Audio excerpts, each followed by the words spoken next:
Okay, so I just watched a video by Alex Kilbee, hello Alex, over at the Photographic Eye, where he discussed the importance of intent in your photography.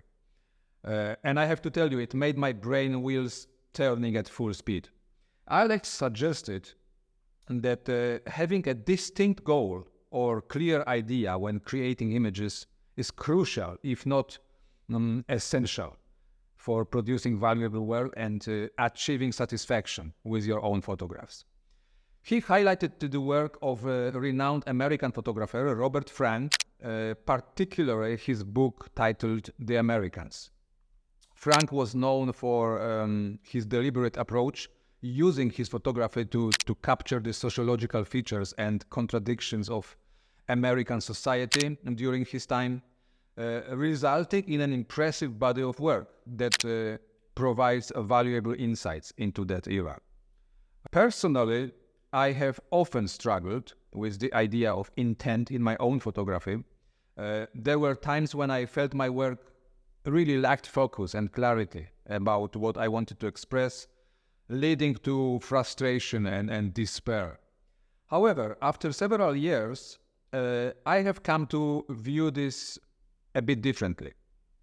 I want to discuss the importance of having a clear goal or topic when going out to shoot. For instance, as Alex mentioned, he went out with a specific focus of capturing motion, blurry images, or maybe capturing color. I completely agree that this is a beneficial exercise, especially while you are still learning photography. It allows you to concentrate your efforts, whether for a day or for a week, for a longer period of time, and helps you experiment with that subject, speeding up your understanding of whether it resonates with you or not.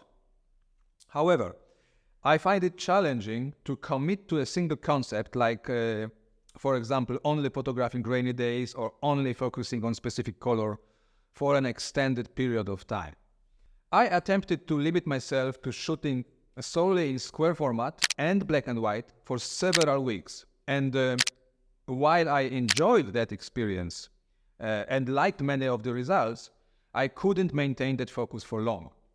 As a creative and visually sensitive person, it's hard not to notice and react to different scenes around you, colorful moments, stark black and white scenarios, foggy landscapes, sunny days, and everything in between. Your sensitivity as an artist naturally drives you to respond to these different visual triggers.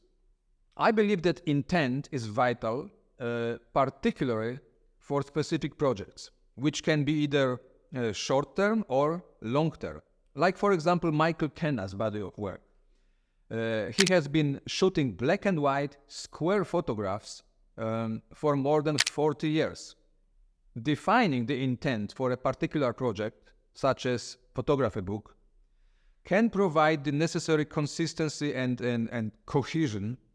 It can be also effective to have a specific focus for a short outing, like, for example, choosing to shoot only in black and white during your upcoming trip to Venice, let's say. However, I worry that strictly confining yourself to a single concept over a longer time could limit your perspective and slow down the development of your visual language. We need a variety of influences to continue growing.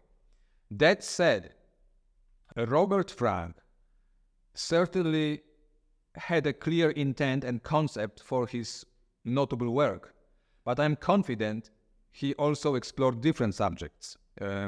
His most impactful body of work is what resonates with people, and that's largely due to his intentional approach.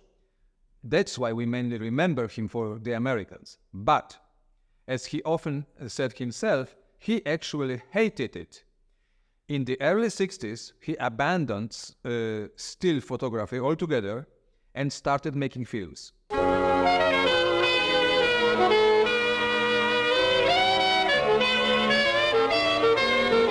Oh, my daisy, tip my cup, all my doors are open.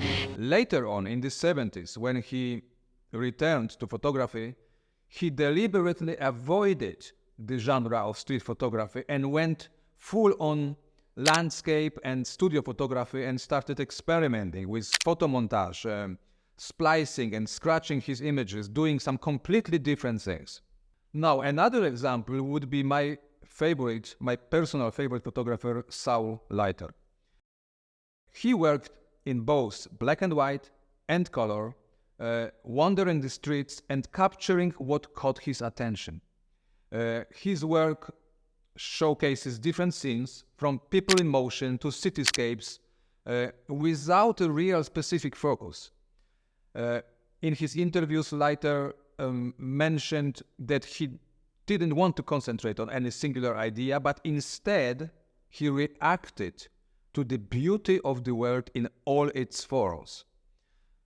So although there may not have been an explicit message in his work, his intention was simply to share how he perceived the world. If you are struggling to define your intent, it's okay to approach it simply as wanting to present the world as you see it. This can be a strong and valid concept, and it can be applied in all possible scenarios. On the top of a mountain, on a narrow street in the middle of a small town, during an event, and also in your studio. Robert Frank's work centered around portraying America and its social transformations, while Saul Leiter's was broader, showing the world through his eyes. The key takeaway here, based on my experience, is not to get discouraged. Trust your instincts. Go out, even if you don't have a specific idea in mind, and just capture what draws your eye. And often after reviewing your images, you may start to notice patterns and concepts that you didn't consciously consider while shooting. I have experienced this myself recently. I examined my entire photo archive and recognized themes, patterns, and ideas that remotivated me in my photography. Therefore, trust in this intuitive process. Your images will reveal much to you about why you create. With careful reflection on your work, you will begin to notice and define your intents and concepts, which can then fuel your future photography. Finding this compelling story or topic may take time, but it's really worth this journey. Thank you, Alex, for the video that inspired me to share this response. Remember, there is no single right or wrong approach. Each of you, each individual is unique, so don't let a lack of precise idea stop you from picking up your camera, going out and enjoying the creative process. I will talk to you next time. Thanks so much for joining me today. If you are hungry for some more photography inspiration, check out this video. You never know when that next spark of creativity will hit. Maybe it's just one click away, ready to elevate your own work to the next level.